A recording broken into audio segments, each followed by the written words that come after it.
Welcome everyone to this episode of The Nest, the New England Sports Talk. I'm your host for today, one of your co-hosts, Anirban, and with me are Rohan and Sid, who have appeared on our show before. Once again, Hello. we're missing our hello. We're missing our charismatic co-founder Martia, but we'll try to fill in his shoes while we're gone. So, we all know that the Super Bowl means the end of the football season, which is what we've been talking about for the last few weeks. But of course, we still have a lot of other sports to talk about. So today we're going to start with some kind of greatest hits of current news in hockey and baseball, especially as it relates to Boston sports. We're going to pivot a bit to basketball and talk about the NBA, especially with the Celtics 9-game winning streak that recently ended, especially heading into All-Star break. And then we're actually going to segue to cricket, which is a subject near and dear to the people of this podcast. It is a New England sports talk, but sports is a universal concept. So I hope we'll have some good things to discuss, especially about the India West Indies recent T20 match results, as well as the Indian Premier League cricket auction. So all these things we're going to get into today. Rohan and Sid, really great to have you here. Thanks for Good to thanks be for here coming. as always. Thanks for having me again. Our pleasure. So Rohan, why don't you kind of start with some kind of greatest hits around the NHL and MLB? What's going on with hockey and baseball that our viewers Sure, should know yeah, about? it's been kind of like a crazy time in hockey, right? Because on one hand, you've got the NHL going on, right? The NHL they were going to send their players, and then all of a sudden, I mean, of course, this story is about like a month or two old, but I mean, uh, they ended up not sending their players to the Olympics, so you did have an NHL season that's kind of still going on as the Olympics as they wrapped up today. But interesting outcomes at the Olympics as usual. The U.S. and Canada played for gold. The women did. And if you're an American watching, yeah, I guess we know by now that that usually doesn't end well, and it did not end well this time. Canada jumping out to a 3-0 lead, and then the U.S. somehow clawing their way back and getting their second goal in the last like minute or so with the goalie pulled. And but yeah, at the end of the day, you can't take down the mighty juggernaut, and that is Canada. As for the men, I mean, I'm not really quite sure if I can really count that competition because the NHL didn't really send their players, so you can't really say that they're really pros at that tournament. But for what it's worth, the U.S. did crash out of the tournament. So in the quarterfinals, after after what should have been a slam dunk game against Slovakia. I mean, they pretty much allowed a goal pretty early on in the game, and then they scored two to get out in front. But then they slowly let Slovakia claw back in, and then late in the third, you had this collapse by the Americans, and then Slovakia they come back, and then overtime period, nothing happens over there, and then the Americans fall in the shootout. So that's the action on the ice in Beijing, at least what's been happening in the last couple of weeks or so. But meanwhile, like in the NHL though, some surprising front runners in the sense that I mean this has pretty much been a great year for Colorado. They're pretty much near the top, and the Bruins are going to be playing against them. And so I mean, for the Bruins, because this is New England after all, New England sports talk. It's been kind of mixed. They did kind of have that loss against the Rangers, and then they had that pretty bad loss against the Islanders. But they did have their way with the Senators. They did win yesterday. It was an overtime goal by Pasternak, just ringing off the post and going in. So it looks like the Bruins have been able to kind of find their groove. I mean, they've had some headwinds. Um, Patrice Bergeron has been kind of on and off. I mean, he was briefly injured, and then Marchand is serving a suspension, and that really shouldn't come as much of a surprise given the nature of the hit that he made. But to any of you who don't like the Bruins because of Marchand, I guess you are a little justified in how you feel, and I'm saying this as a fellow as a Bruins fan. But for all the Bruins have been able to do with those key absences, I gotta say, good job so far for hanging in there. They're pretty much stuck in the middle of the pack and barely holding on to a playoff spot. I mean, these kind Yeah, of and I are mean this kind of want to Pasternak's get to the grind like late February. So we got to see how the next few months keep going before the playoff races really start to heat up. But yeah, anyway, on your bud, go ahead. Oh yeah, no, sorry. I was just about to say, and Pasternak was actually kind of broke his 4-game goalless streak actually with that goal against I believe the Yeah, Senators, yeah, which he is needed definitely that. going to be helpful.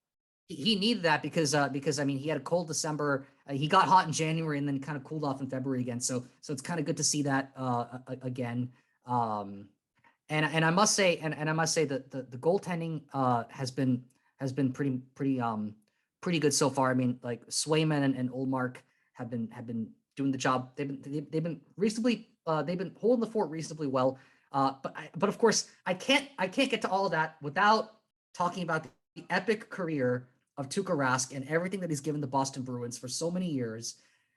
Ever since that 2012-13 season when he pretty much got us to the finals, pretty much after that, Rask has carried us and he gave us a shot to win no matter what the circumstances were in so many different cases when the defense would break down. Not that would really happen much because I mean Boston prides itself as this defense first hockey team, but whenever it did happen, you kind of knew as a Bruins fan if you were watching that your team still had a shot because Rask was there to stop it.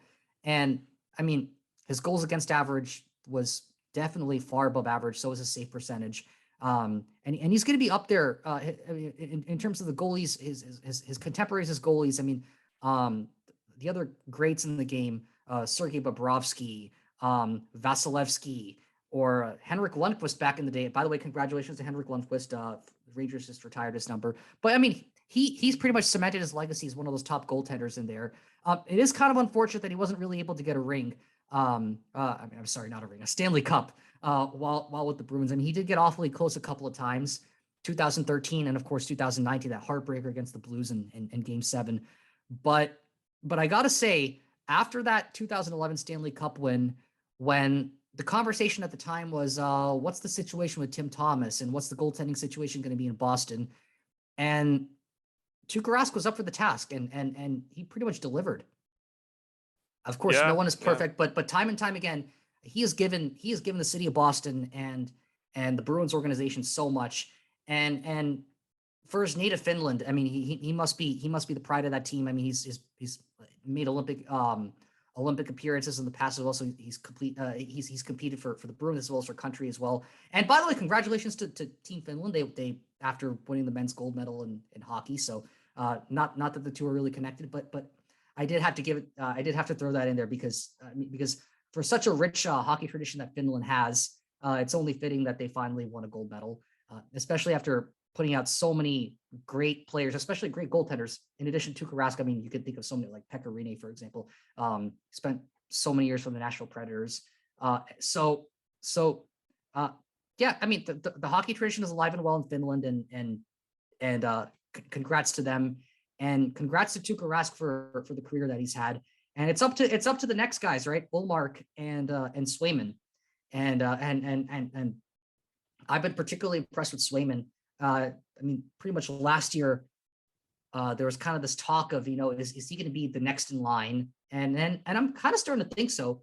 Just the way he's been able to show up in these clutch situations. If you're like up by one goal late in the game, trying to preserve that one goal lead, or preserving lead when it's basically a 6-on-5 and the opponents have pulled their goalie. So the Bruins have kind of been able to navigate through these various situations.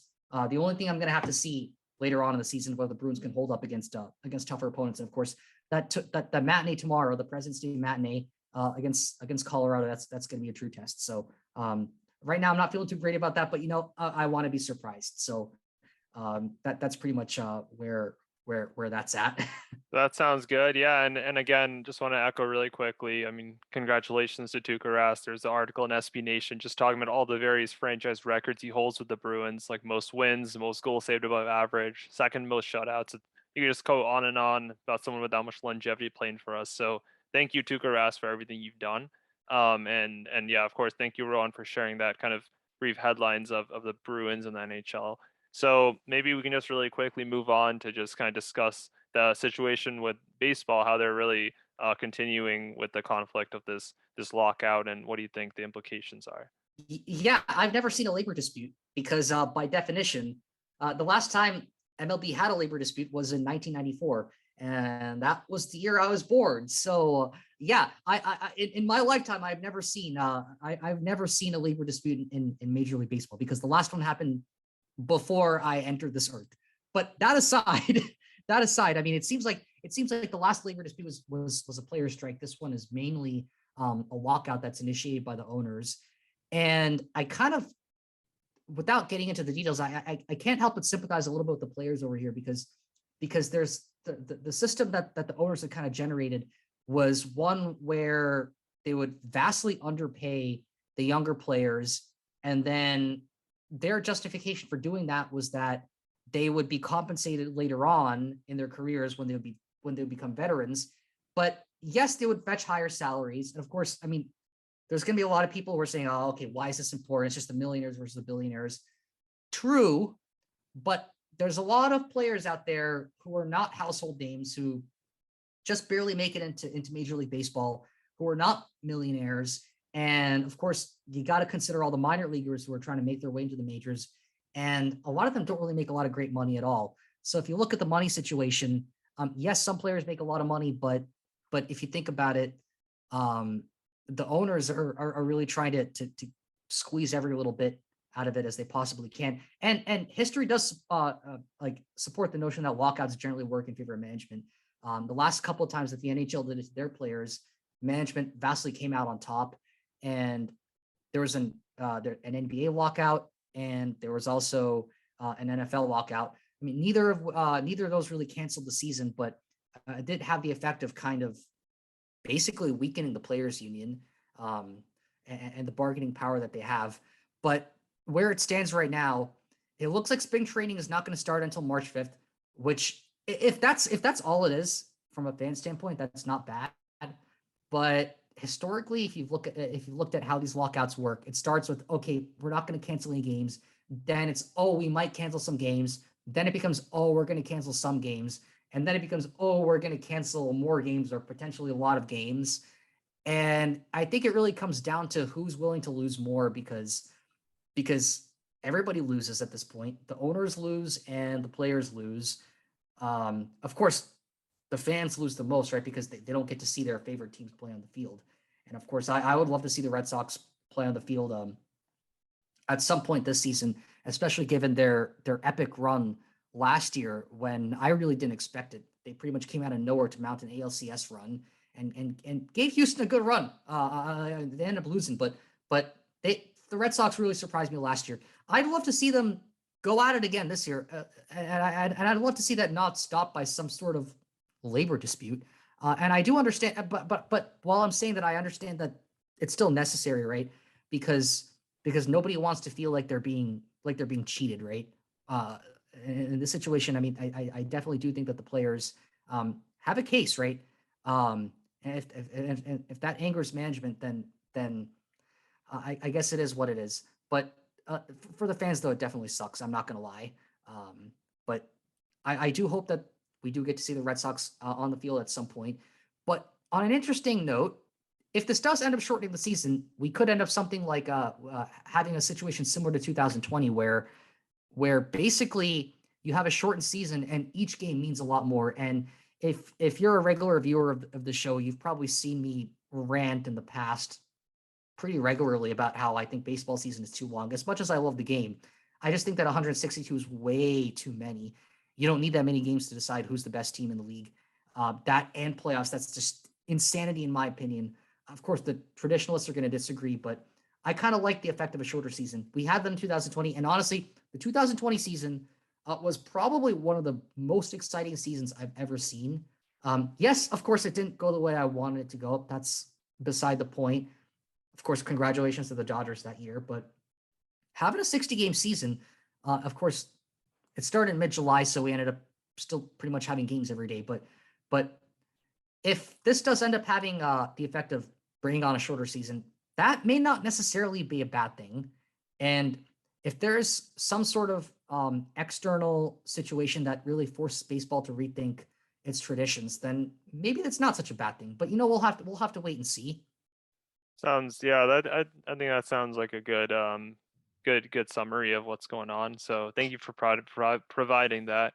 Rohan, and definitely hope there's a resolution that works out for both parties, and especially that the players feel like they're well compensated for their talent and what they're offering. So yeah, thank you for that. And I guess what we can do now, really quickly, is also move on to the other sport. Before we talk about basketball, I did want to add some kind of quick news and takes on the New England Patriots actually. The season's over, but of course off season just beginning, which is effectively another season when you think of all the coverage that happens. And probably one of the more relevant piece of news this week was that Joe Judge has actually returned to the Patriots as an offensive assistant. Now, Joe Judge is probably a familiar name to people with the Patriots because before his stint with the New York Giants for 2 years as head coach, um, he was actually special teams coach at New England and was part of our 2017 Super Bowl victory against the Falcons. And of course, Patriots special teams has really been something that's typically been an elite part of our team. Less so last season, as you probably know if you tuned into our show. But I think that is an interesting thing to see. He'll be coming back as an offensive assistant, and we don't know who the offensive head coach will be yet because Josh McDaniels has gone off to coach for the Raiders. So wishing him all the best and congratulations, and thank you for really all he's done for the New England Patriots on offense for many years. And I think for Joe Judge, that'll kind of be interesting. I think our offense, we're I'm kind of hopeful that we'll see a few additions in the offseason. I mean, there's multiple very talented wide receivers who are linked in some degree to the Patriots. I mean, Chris Godwin, who's a free agent from Tampa, that would be interesting. There's Allen Robinson, who doesn't seem very happy in Chicago, and I think he'd be really that elite receiver that we would really benefit from. And not to mention, there are kind of some question marks, especially with our offensive line, with players like Ted Karras, eligible kind of like for free agency. So I think there's some kind of questions there, and I guess it'll be kind of helpful to have some veteran expertise, especially from someone like Joe Judge, who has been in the Patriots system, albeit from a special teams angle, so this will be a little different. But I think he's still, we can expect he'll still kind of have some understanding of the Patriots culture and such. So what do you guys think about this, and how do you think it relates maybe to the Patriots' needs in this offense? Sid, why Yeah. don't we go from you just Sure, because we yeah. haven't heard you yet? Yeah, yeah. Sorry, I was going to start talking anyway, but thank you. Yeah, Yeah, I don't want to filibuster here. Go ahead. so I have a couple of thoughts. First of all, I mean, it's what Mac Jones and Bill Belichick did last year with the start that they had, and it's kind of astronomical. And it's funny that I think about it because the episode that I was on was actually very early on in the season, and we didn't really have much hopes for the Pats then. And I say we, given that I'm not a Pats fan, but as in we on the podcast. But since then it's kind of been amazing what they've done. And now that Mac Jones has established himself, I think you're absolutely right. And that was one thing that worked really well for Tom Brady when he was at the helm of this offense, was having this offense that sort of evolved, and you have these sort of steady picks like Julian Edelman or Danny Amendola when he was there for a few years, but something that you can build some of these plays around. Because one thing that's worked well for Belichick over the years is variety, is being able to toss it up to different receivers. And you can still do that. But if you start to have more guarantees at certain positions, whether it's a slot receiver or someone who can go deep, you start to build a lot more robustness around that offense. And once you bring that offensive line into play, you can maybe start to potentially eliminate some of the situations that happened in Buffalo in the playoffs and things like that, where that experience doesn't catch up to Mac Jones. And so once you build more names and more marquee names around Mac Jones, I think this offense could get a lot stronger. And Joe Judge could help achieve that, of course. Yeah, Joe yeah, Judge has I plenty think of that's a good point. experience. Yeah. I mean, for Yep. someone like Mac Jones, who's had barely like a couple of years, I'm not even that, right? Just a little bit of experience in the league. I mean, I know he's had experience in the past year, but I mean, yeah, I mean, given the fact that last year was his rookie season, right. I mean, having a veteran coach, I guess, probably would help. He's probably dealt with the rookies in the past. I mean, I don't know the details of Joe Judge's career, but how's that really going to compare and contrast with Josh McDaniels? I'm not really quite sure if it's going to really have an effect one way or the other. I do know that Mac Jones, he kind of has developed. Actually, he's developed a lot in his first year, because I did have my doubts early on that the Patriots were even going to compete, and then later on, it really looked like they were gonna go very far, if not all the way. Of course, they ended up fizzling at the end. We all know how that ended up happening. But I definitely do have hopes for Mac Jones' future. I mean, he has a promising career. So I think he's got a good future ahead of him. Yeah, and I think Joe Judge is really only one piece of the picture here because Josh McDaniels left, but he also took his receivers coach Mike Lombardi and his assistant QB coach and the O-line coach Bo Hardeggy and Carmen Brasilla respectively. So that's literally four pieces of the Patriots offensive coaching staff that just went to the Las Vegas Raiders. So that is something. Like Joe Judge is here. He's one guy. I think we can expect by the time the season starts, he will have added Bill Belichick will have added multiple other people to this coaching staff.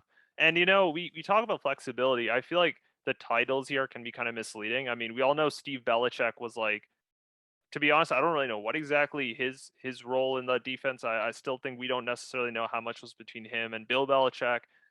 There's also, of course, Gerard Mayo, who's being a big part of the defensive coaching staff, and he's actually staying with us, which I'm really excited about for next season. But I think it just goes to show that with New England, I mean, you can have these titles like offensive assistant, but who really knows like what proportion of the actual responsibility is going to be on Joe Judge? I think that's something we're just gonna have to wait and see. We're gonna have to see who else they bring onto the staff, and Yeah, that's gonna be something that'll come in a few months, I'm sure. agreed. So Uh, yep, yeah. Just Sorry, one go ahead, last thing Sid. to add to that. I think, no, I think it's all about, I think a big part of Georgia's coming in is exactly what you said, that if it was someone else with a lot of experience in the league and like a league name who comes in to sort of, interface with Belichick, like there's always the danger of that personality clash, right? But for someone who has Pat's experience and has been part of this offense before, I think he could amalgamate really well. And I think that given that Belichick has sort of got a lot of these remaining cogs into place, he might be someone who can fill some of those gaps with his own sort of expertise and unique takes that McDaniels took with him when he went to Las Vegas. Yeah, I think that about says it. And I think again that's gonna be something that we're gonna see in the next coming months, and I am pretty excited. I think with the right moves in the off season with coaching and with player acquisition, we can really make a step up in our kind of Mac Jones' sophomore season. So that's nice. We talked a bit about that, and now we're going to segue, of course, into the Celtics, right? The Boston Celtics, who unfortunately had a loss to Detroit Piston, The 112 to Pistons of 11. all teams, Um, the bottom yeah, it feeders. it just it just goes to show any given day, right? It's like in football they say any given Sunday. You can't take any games for granted because that happens. And ended, of course, with Jason Tatum attempting a 3-point shot that missed. So we're gonna go into All Star break with the game actually happening to like as we speak actually. We're going into All Star break with a bit of a bitter taste in our mouth because of that, but that still, in my opinion, it doesn't take away from the fact that we did just go on a 9-game winning streak that included games, for example, against the Miami Heat, against the Philly 76ers. Multiple of these actually being quite decisive games. We're now 34-26. We're sixth seed in the Eastern Conference, which is a pretty dramatic improvement compared to where we were just like 2 months ago. So I just want to share, before we kind of go into, I'll of course popcorn this out, but I want to say what I think is a big factor here. I think one thing, and Chad Finn from Boston.com's magazine actually made this really good point in a recent article that I think we're starting to see Coach Ime Udoka's kind of philosophy starting to sink in more of these players. And especially, I think one thing that's really been big in these last 10 games is Jaylen Brown and Jason Tatum's roles as really the two elite players on this team that we really expect them to be. I think we've seen less of that kind of ISO ball versus more kind of dishing out the ball when you need to and really supporting the rest of your team that way. And one thing I think that is a really concrete example of this is really their stats in the assist category. I mean, Jason Tatum, right? In the 10 games, the last 10 games, I'm including the Pistons here just for that. He's had 5.2 assists per game versus his 4.2 assist season average. And Jalen Tatum had slightly less dramatic increase, but still 4.1 assists in the last 10 games compared to a 3.3 season average. And I think that type of thing makes a difference because that tells me that those extra one or two assists, that means that's kind of emblematic, I think, of a greater ability to kind of dish the ball around when they might go for a contested shot that doesn't work out. And I think that kind of adds up. And I think it also kind of adds to the spreading ball mentality.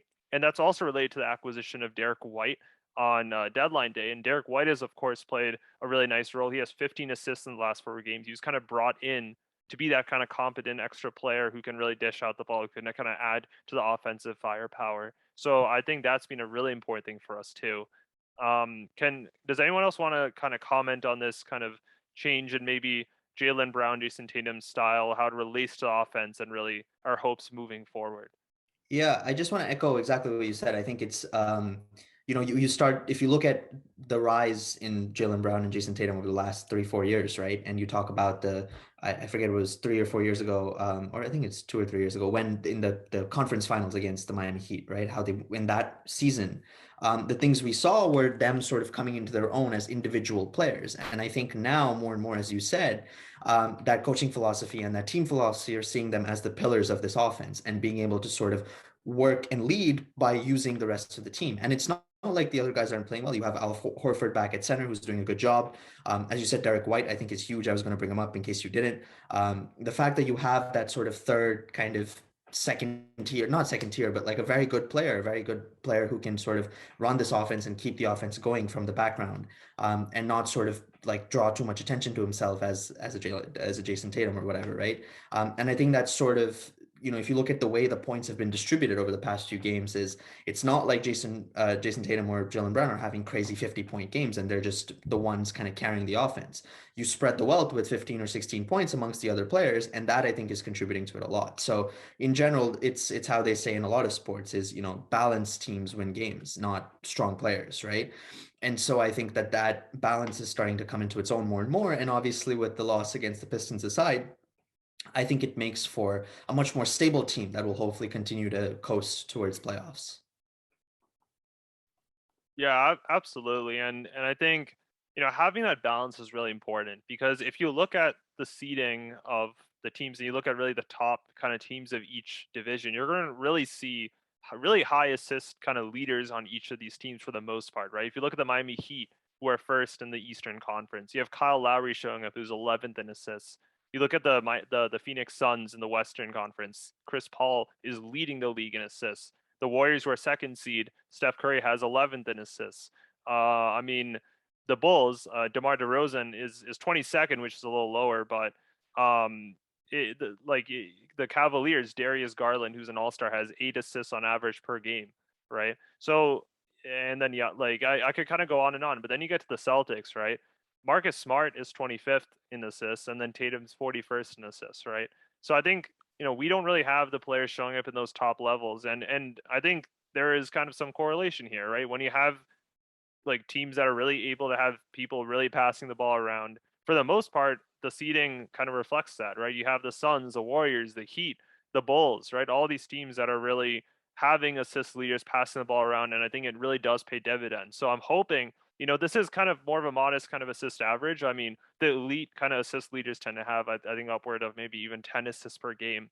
But, just having an increase for Tatum, for example, of like from 4.2 to 5.2, I think that does bode well for us. And I think it brings us into that conversation. So, do we have any other kind of points to bring up here? Well, I guess the betting markets are saying that the Celtics are the most likely team to win. I don't know if the betting markets are saying that, but 538 is saying that. It looks like that's what 538 is saying. I don't know if they use the same model as Vegas does, but uh, take it for what you will. I'm personally, I'm a little skeptical though.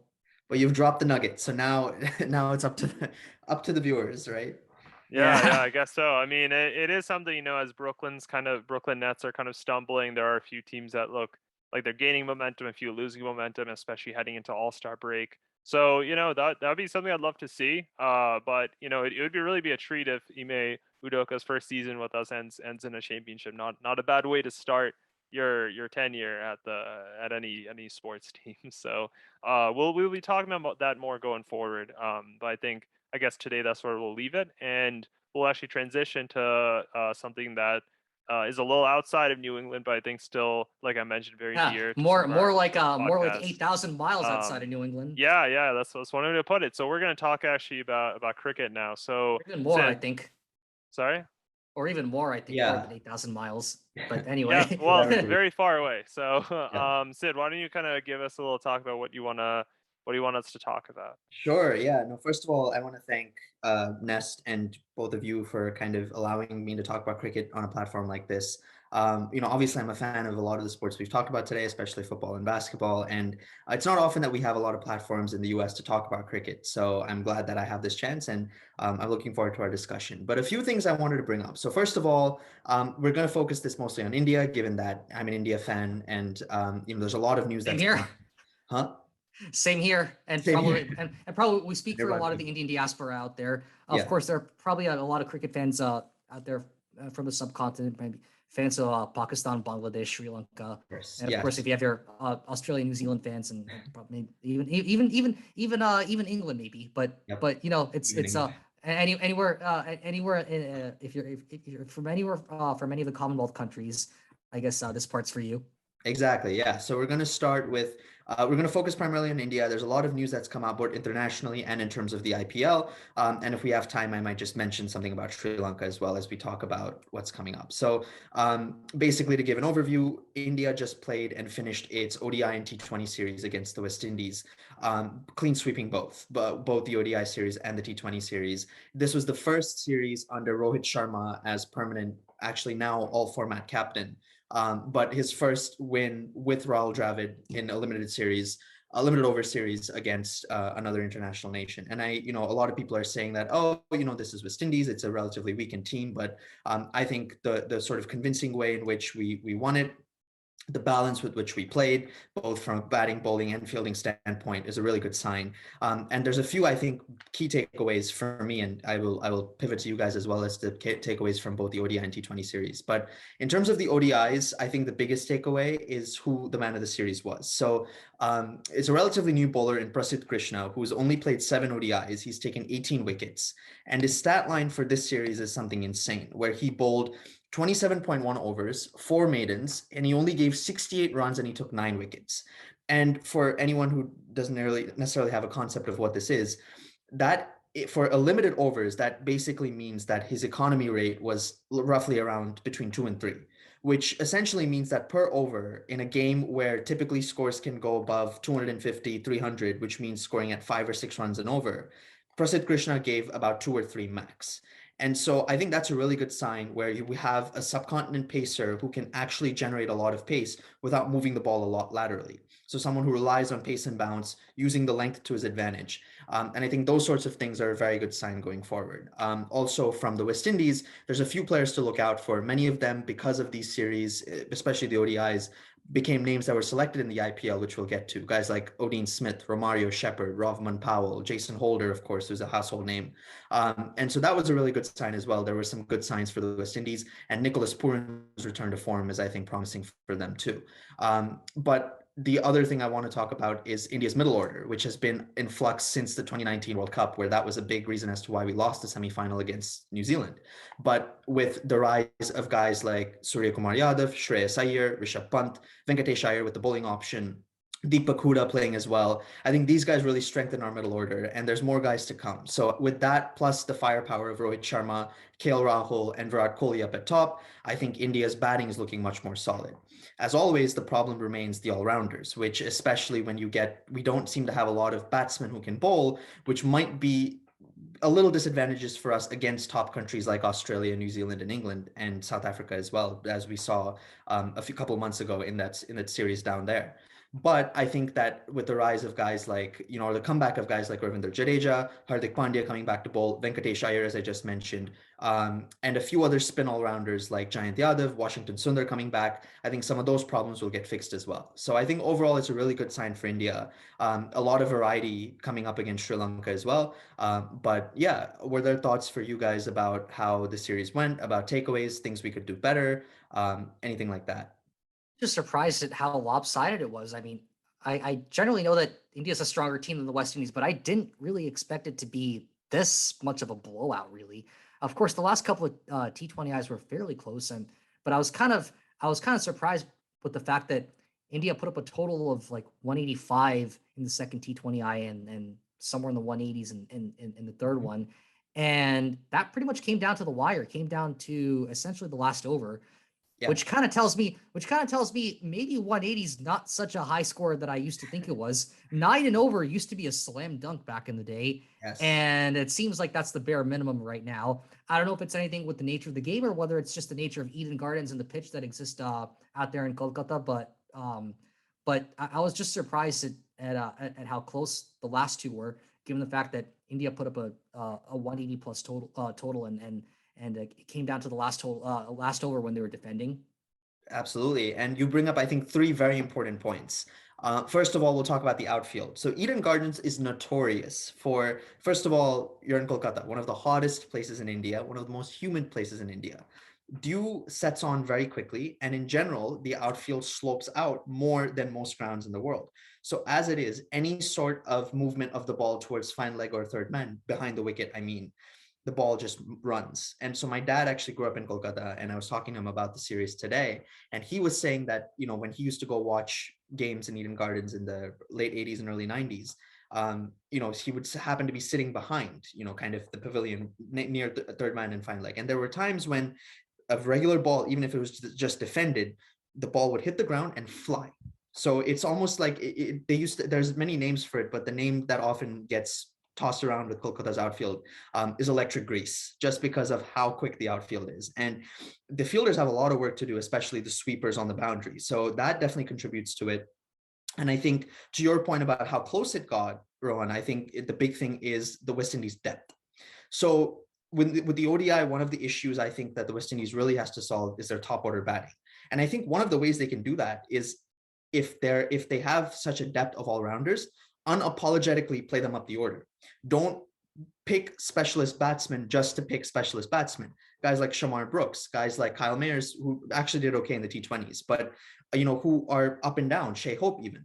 But if you have guys like Jason Holder, Odin Smith, who are consistently hitting well, Fabian Allen, Akil Hossain, just move them up the order and play more all-rounders. That's honestly a good thing that they can bat until 10 or 11.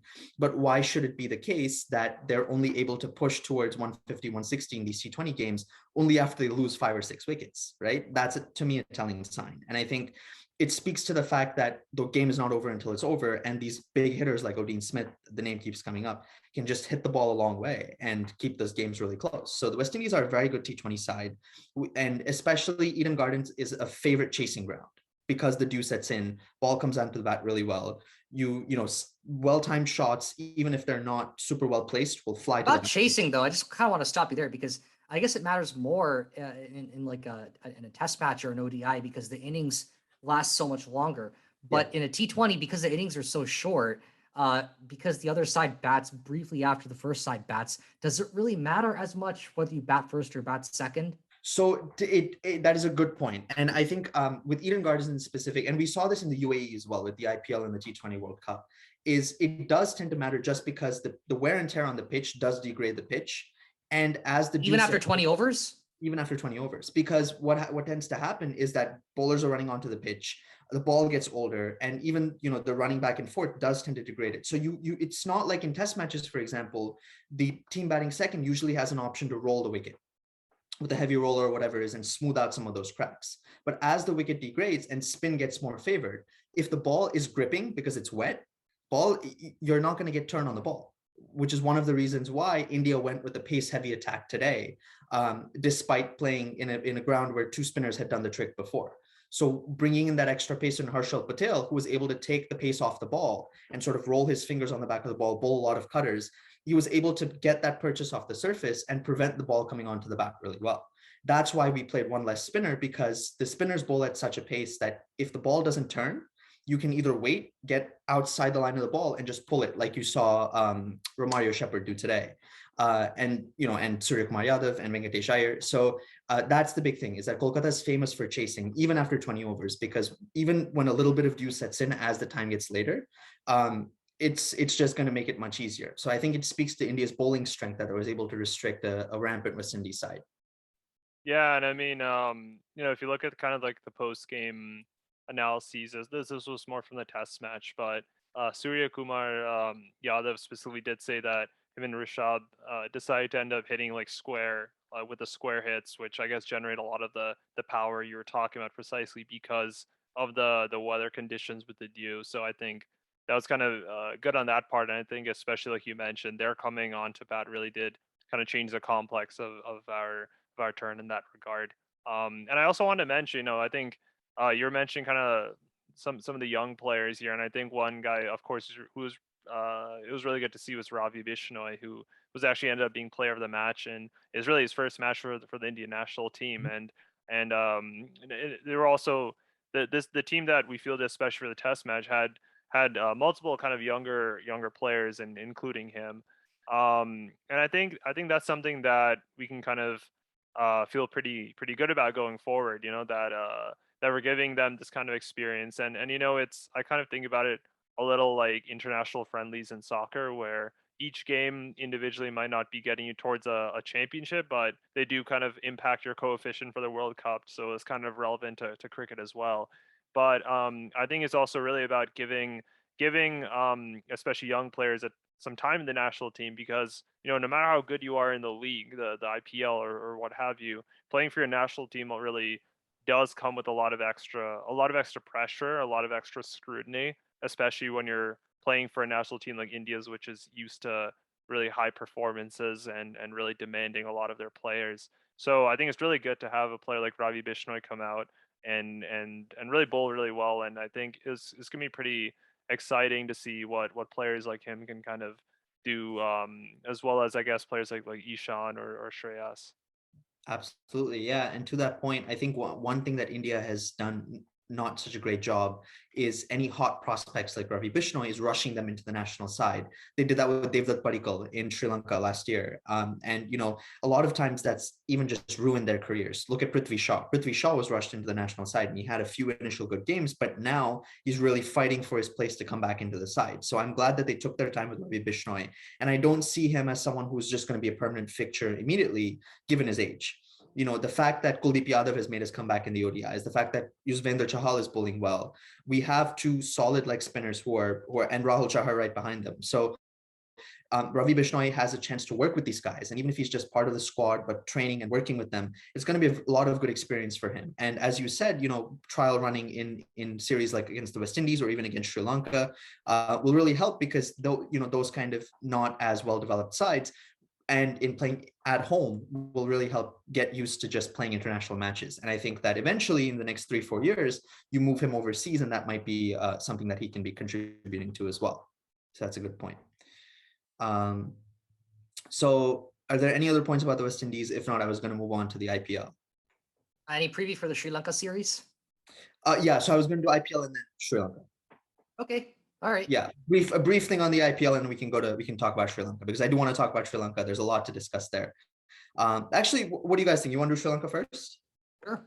All right, let's do Sri Lanka first. So Okay. I'll give you a little bit of a primer, and then we can jump in with some discussion. So India has released its squads for the upcoming Test and T20 series against Sri Lanka. The Test series starts this week with the first Test. I'm going to confirm, because one is going to be in Mohali, one is going to be in. It's in Lucknow, I think. If I in Bangalore, one is going to be in Bangalore, one's going to be in Mohali. Oh, okay. Yes. So actually, no, you're right. You're right. I why did I think it was in Mohali? No, I'm sorry. The T20s come first. The T20s are in Lucknow, yes, but the Test, I'm pretty sure one is in Mohali and one is going to be in Bangalore. And I want to talk about both of those. Yes, one is Punjab Cricket Association and one is Chinnaswamy Stadium, Bangalore.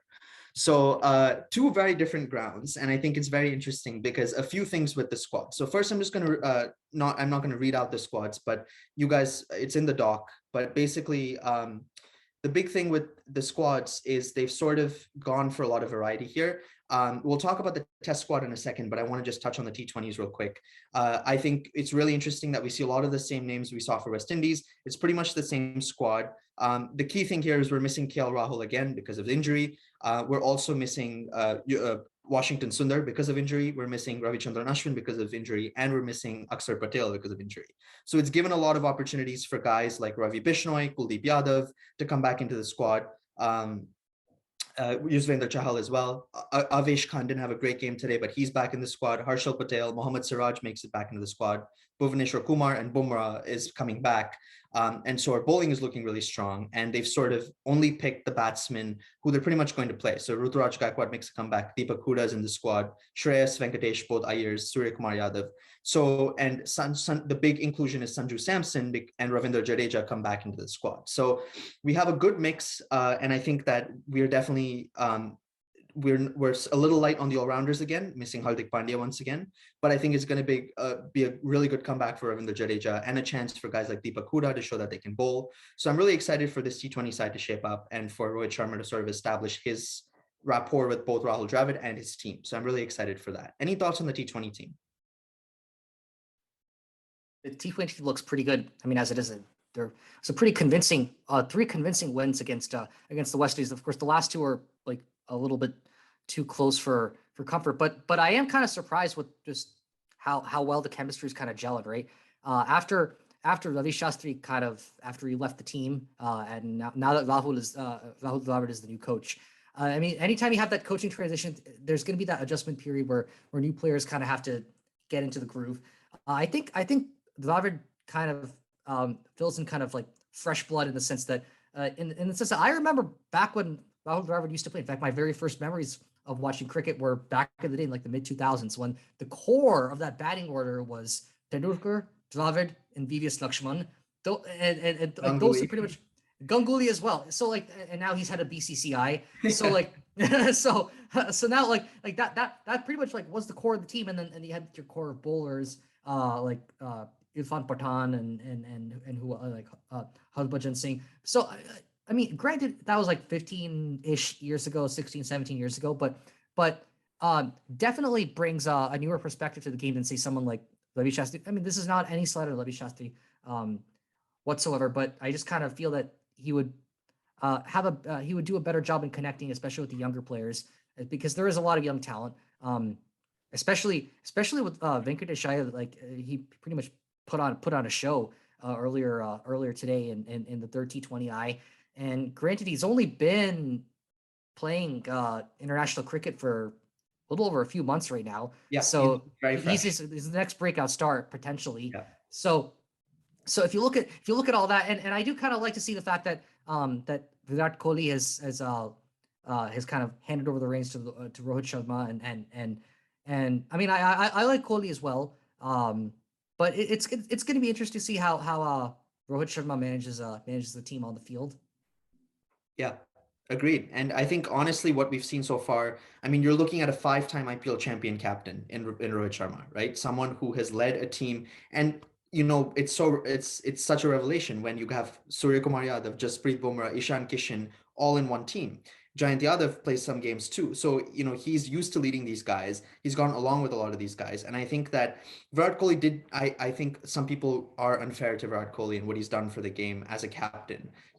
I still maintain that he's much better a player than a captain, but I still think we cannot overlook all he's done as a captain. But Rohit Sharma comes in with that sort of relationship, being a little bit older, much more experienced, and he's someone who is a brilliant tactician in the sense that he uses everyone really well, but he has a very clear sense of what has to come next. And so when you engender that respect, I think that watching him lead on the field is very smooth. And Virat Kohli too defers to him, and you can see that in the body language.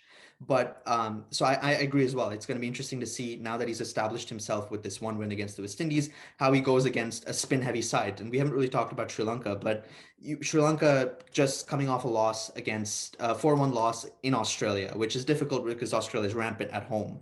But they're coming to much more friendly conditions for them, spin-friendly wickets. They have a very strong spin core with Vanindu Hasaranga, with Mahesh Deekshana, with Praveen Jayavikrama, Jeffrey Vandersay, and some combination of these guys. And their batting is looking good too, with guys like Pathum Nissanka. And so it is a much more developed Sri Lanka that we're looking at. So it's not necessarily going to be an easy series, and I don't think Rohit is approaching it like that. But still goes back to what Anirban was saying before about experimentation and things like that. So I think it's going to be a great series.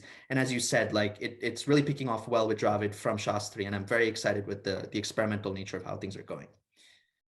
Yeah, and I think just to add one thing quickly, I think also we are seeing that combination of Dravid and Sharma. I think it is kind of I think at least kind of publicly it seems like they are kind of taking that leadership role pretty seriously. I know that Rahul Dravid was just mentioning how he he'll basically go to every player who doesn't really make the starting 11 cut and really kind of explain to them, why they didn't make it, or what direction they're going for, because there are definitely some notable exclusions from the list of players who will be kind of playing in those matches, like Riddiman Shaha, for example, as the So wicket keeper. yeah, that's in the tests. We're still talking about the T20s, but we'll get to. I just want to And that focus one is on actually more Riddiman. controversial Yeah, it's much because more controversial. because he alleges that he had received communications from Saurav Ganguly, basically saying that he Yeah. shouldn't have to worry about his place on the team, He should retire. Yeah. only for that to turn out to not be true later on. Yes. Yes. We will. There's a lot of things with Vridhiman Sahas particularly, but yes, Anirban, to your point, keep going. I apologize. Oh no, that was pretty much what I Okay. was going for. Yeah. But absolutely, yeah. And I think that Dravid is going to bring that honesty and that communication to the role really well, and Rohit Sharma as well. So I'm happy for that. I'm hoping to see less of things like happened with poor Karun Nair, who I don't know if you guys are familiar with Karun Nair. Yes, no. No, no. Okay, Alex. So Karun Nair, so in 2016, India played a tour against England. So England came to India, and Karun Nair hit a triple century. So he was only the second guy after Virender Sehwag to hit a triple century, and he was dropped after 6 Test matches. No communication, no clarity. He didn't really do well with the rest of the series, but they didn't give him any more chances, and they went on with other players. So that used to happen a lot under the Shastri Kohli sort of contingent, and even MS Dhoni was guilty of that. Where in many ways he was the death knell for the careers for Dravid and Lakshman and things like that. So I think finally now with Dravid at the helm, even Chetan Sharma going in, this chief selector releasing statements about who they're selecting, how the fact that careers are not over for Cheteshwar Pujara and Rahane, who we'll get to in a second. And I think that openness and communication is something fans have been asking for forever. And I think I'm really glad that these past 2 series, the selection has been so transparent. So I'm happy about that. Even if I don't necessarily agree with every call, I know what they're thinking as a fan. And, it's much nicer to see that than just to have your favorite players miffed without any sort of follow-up. So I'm really excited for that. And I'm hoping that continues as Dravid continues in his tenure. Okay, so if that's good with the T20s, I just want to briefly recap the test squad and talk about some of the controversies there. But first, some remarkable things, positives of the test squad I want to touch on for me.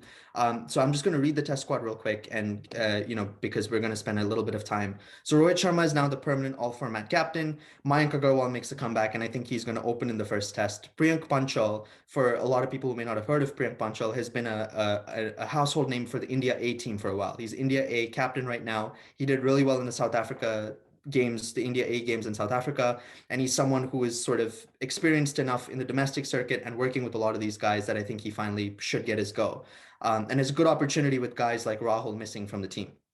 Virat Kohli is obviously there. Shreyas Iyer, who scored a century on debut, one of my favorite players right now. I'm very excited for him to come back, as am I for the next guy, Hanuma Vihari, who's been in and out of the team. I think is a stable middle order pick. And I'm, as I do feel for guys like Rahane and Pujara, who we'll talk about, they're being dropped has allowed for guys like Iyer and Vihari to make it to the team. And I think they're very, very good bets, especially for Vihari overseas, who need more consistent chances. And I think that could really solidify our test middle order. So I'm excited for that. Shubman Gill, after injury, comes back into the team. Rishabh Pant, and the controversial inclusion of KS Bharat instead of Vridhiman Saha as the backup keeper. Ravichandran Ashwin is their subject to fitness. Ravindra Jadeja makes his comeback. Jayant Yadav and Kuldeep Yadav as the other option spinners. Jasprit Bumrah, Mohammad Shami, Mohammad Siraj, Umesh Yadav as the pacers. And I think another surprise inclusion of Saurabh Kumar as a spin all-rounder in the middle order. So a few things here before we get to the notable drops. The spin looks a little bit in question, given that Akshar Patel is not available due to injury. Ravindra Jadeja just making his comeback. Ashwin may or may not play. So there is a chance that we play a very nascent spin core here, and against a spin-heavy team like Sri Lanka, that may or may not affect how it goes. But that is part of why it's lucky that one of the games is being played in Mohali, which is probably the closest thing to an English green top. In that it does tend to favor the Pacers. It is a little bit more overcast and a little bit cooler. So the Pacers, we might not have to rely so much on spin in Mohali. So with that said, the 4 notable names missing, which we've previewed and talked about in bits and pieces throughout this discussion: Vridhiman Saha, Ishant Sharma, Cheteshwar Pujara, Ajinkya Rahane. And I want to start with Vridhiman Saha, who Anirban brought up. So basically, for those who are unaware of the situation, Vridhiman Saha was the backup keeper for a long time. In fact, he was the primary keeper. Then when Rishabh Pant came into the squad due to Saha's injury, Saha was rested even after he came back and just played second fiddle whenever Pant was rested. Now, all of a sudden, they have decided to start grooming KS Bharat as the backup keeper, who is a very good batsman and is kept for the Karnataka team for a long time. So it's a solid pick, but it does mean that poor Vridhiman Saha is getting left in the lurch. And if it were just that, it would still be a fairly ordinary situation. But there's been a lot of controversy about the communication around this. Vridhiman Saha alleges that he did not get any clear communication from either Rohit Sharma or Rahul Dravid, which ended up turning out not to be true, as Rohan mentioned.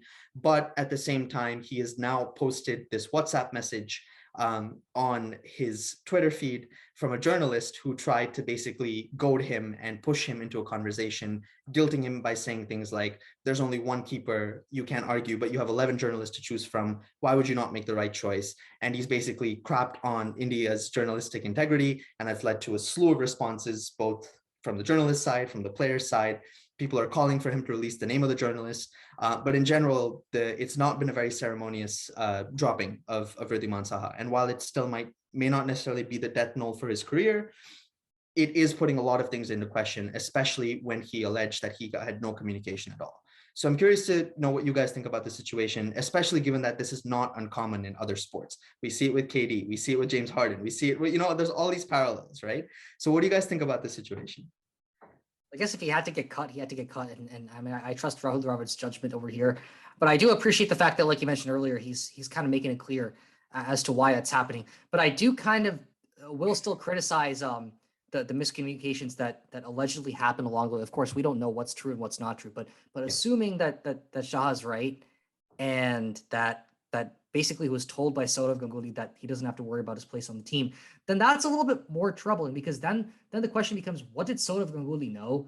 And how is BCCI playing its hand when it comes to this? Because they usually kind of, at least they should be leaving these kind of decisions to the coach, because they're responsible for making the selections. Well, to the selector, there is a selection committee, but yeah, within that, obviously they do consult with the coach. But yes, it's still.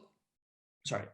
Yeah. But yeah, I mean, like, if there is something that Saurav Ganguly knew, which wasn't necessarily public, and that contributed to this decision or whatever miscommunication, I think that has to be put out there.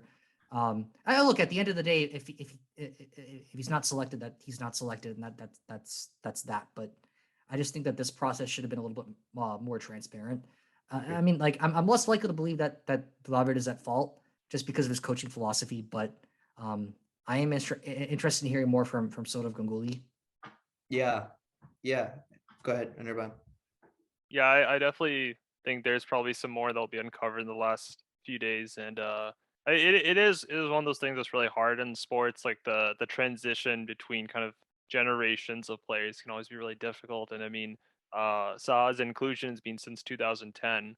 And especially as a backup position, I think backup positions are really kind of underrated for the importance of teams in really in any sport. I mean, you talk about backup goalkeepers in soccer, you talk about kind of role players who might get looks here and there. It's a really important position, or else at the end of the day they wouldn't bring one, right? Because having a backup wicket keeper, for example, it's a really important position. It's I'm sure he played a really big role in how the team trained and how in being really up to date and all the things. It takes, I think it takes a certain kind of work ethic, a certain kind of selflessness and kind of team spirit to be okay being a backup for like over a decade like he has been. So I definitely think he does deserve some respect for that, for sure.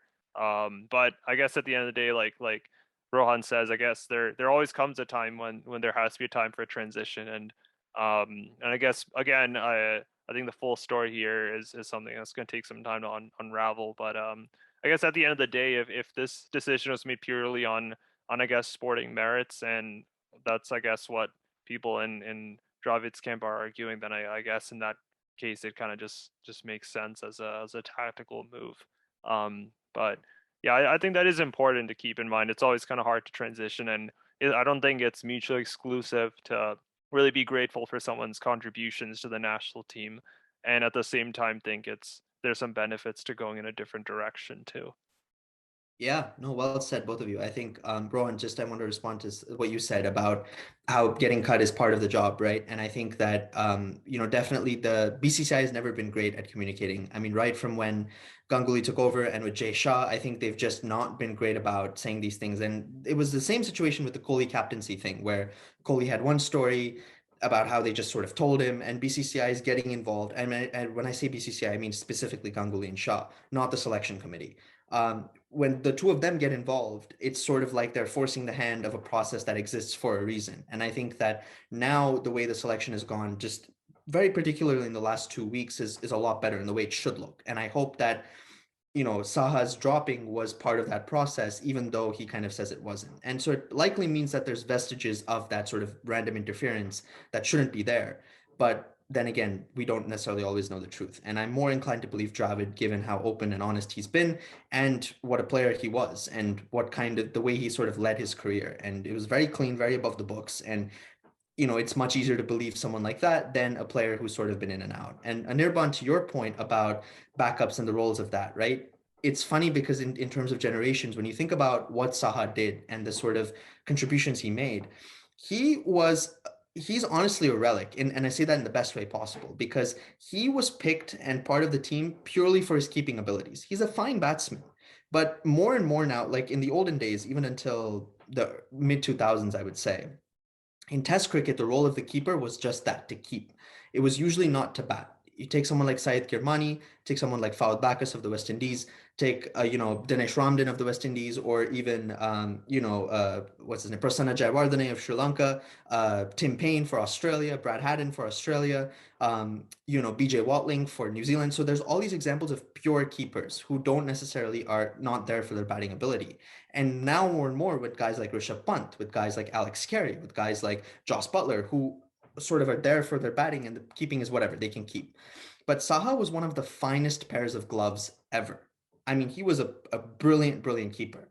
And it is kind of sad for me that that wasn't enough to get him aside, because they sort of prioritized batting. And that's just the way times change. But that's why he was so important as a backup. When Pant got injured or had a niggle, you had a very, very, very solid keeper right there as a backup, And not to say KS Bharat is bad, but you're not going to have that for a while. So I think that in terms of those contributions, it's definitely a sad thing. But as Rohan said, if you get cut, you get cut, and there's always going to be ebbs and flows for that. But part of me is hoping that that's not the end of Wriddhiman Saha's career, because honestly, it's some of the finest glove work we've ever seen. And I think that especially for spinners, you need someone.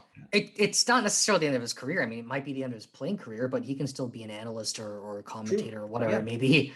I mean, they have many opportunities after their playing career. No, of course. I meant purely for his playing. I obviously, there's those opportunities after, but for his playing, even if he continues to play Ranji cricket for a while or something like that, that would be good. But it would be, part of me hopes that he's not completely done from international cricket.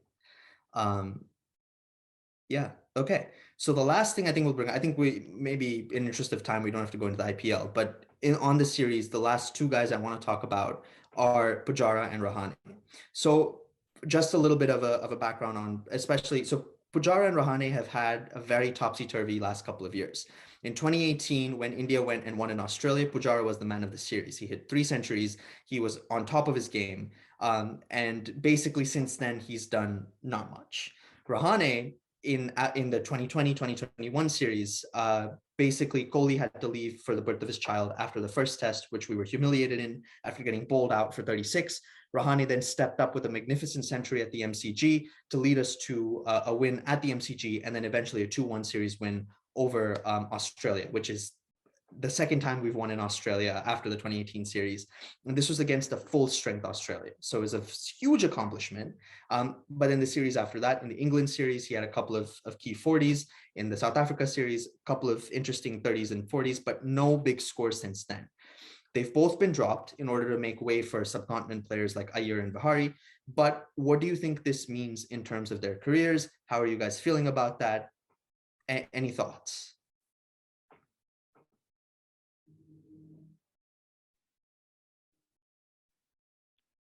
I think you're muted, Rohan.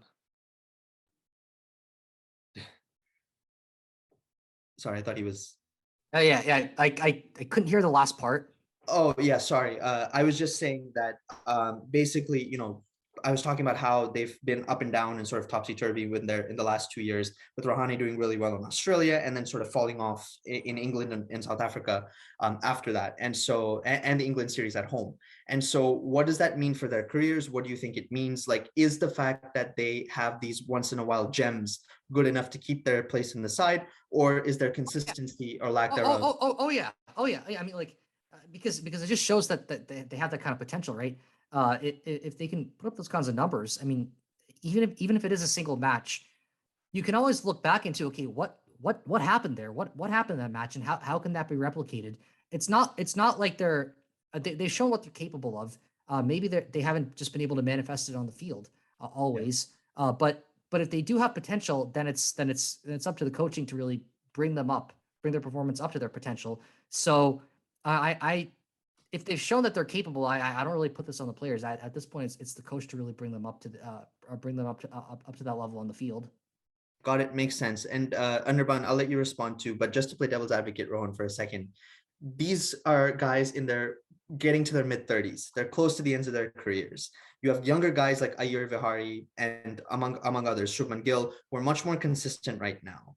Does it mean you give them chances to sort of finish their career on a high, or do you sort of cut it where it's loose and just, go it? The Indian coaching staff has admitted that this is not the end for Pujara and Rahane. They're just being dropped for this series to give chances to others. But overseas, they might still be important picks. So what do you think that means in terms of where they are long term? I guess it really depends on the match, right? Because Yeah. if you really want to let them finish on a high, I guess you could put them in potentially. I don't like to use the term easier matches because no match is easy. Yeah. But if you do potentially have matches where it's probably it should be a slam dunk. I mean, I can't really think of any opponents where that would be the case. But Sri Lanka, the people are arguing that this tour could have been that because it's a home tour against a weak side. But yeah, I mean, this would be an opportunity to just kind of let the Hane and like the older stars really just shine, and if they can prove themselves that they still got it, then I wouldn't be opposed to keep them in the lineup for future matches. Meanwhile, for all the rest of the matches, I think you should be given the newer stars a chance, especially in the T20s. Test cricket, I guess, is different. Even ODI, I guess, is different. But for the T20s, give the younger guys a chance, but don't end it for these older guys either. That's kind of my stance on this one. Yeah, it's I think we'll wait and see. I do think that it's definitely gonna be harder for them than because like you mentioned, they are kind of approaching that veteran status. But that being said, I mean, Pujara actually scored 91 balls against Mumbai in the Ranji Trophy just like a few days ago, or really like today, I guess. So I think it's one of those cases where, if you see like a really high kind of individual spike in form that kind of correlates with the timing of a tournament, then you might see them be included. Like I said, like you guys said, the odds are just a little stacked against them for that reason. But I think at the end of the day, you got to do what you can with the opportunities you have given to you, right? So if Pujara, or for example, has a really strong outing in the Ranji Trophy, maybe that will actually incline them to kind of make room for him in some capacity in future test matches. And like we did talk about transparency. I don't think the door is closed on that regard. I think it, like you guys mentioned, just gonna be a little harder for them to get back in.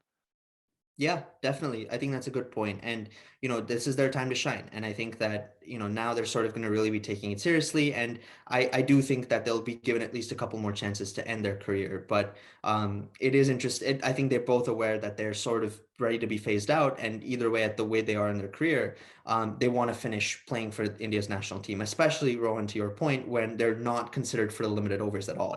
It would be better if they voluntarily retired than being cut. Of course. Yeah.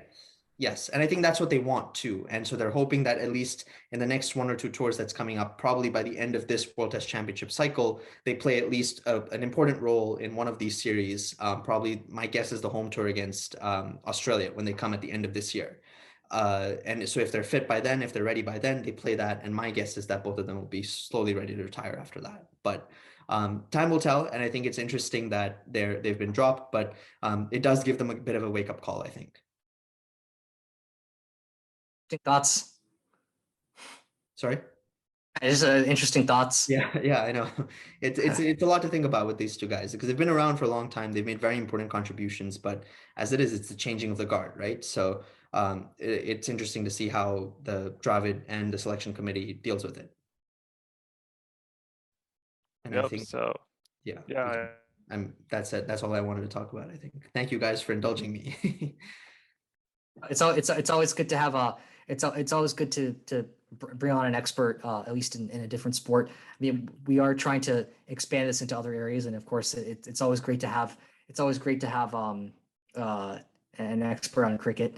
And I also kind of want, but before we really wrap things up, I did kind of want to get to your podcast because I know you do have one.